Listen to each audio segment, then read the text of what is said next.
Mura at masarap ang kanin. Yan ang dahilan kung bakit binabalik-balikan ng mga mamimili ang 20 pesos na bigas ng pamahalaan. Si Mary Ann Bastasa ng Radyo Pilipinas sa Balitang Pambansa.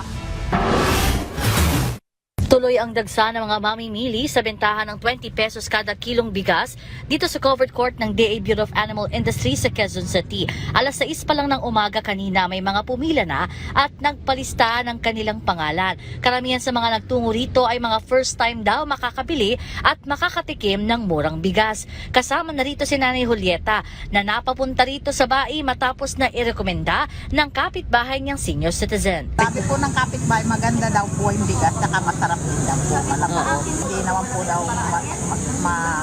manong kainin kasi mga senior gusto ng pagkain na malambot na konti. Tama lang daw po yung lasa. Si Kuya Charlie naman matapos na maisaing ang 20 bigas kahapon muling bumalik ngayong araw para bumili. Nagustuhan daw kasi nila ang kanin dahil malambot ito at masarap. Katulad sa mga commercial na ibang bigas na.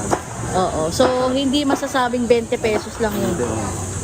Saka ang puti, maputi siya ng bigas. Matatandaan kahapon na isang salo-salo ang pinangunahan ni Agriculture Secretary Francisco Chu Laurel Jr. at iba pang DA officials kung saan isinaing din at tinikman ang murang bigas. Umaasa naman ang mga mamimili sa Kadiwa na gawin ng araw-araw ang bentahan ng 20 pesos kada kilong bigas para makatipid sila sa kanilang gastusin.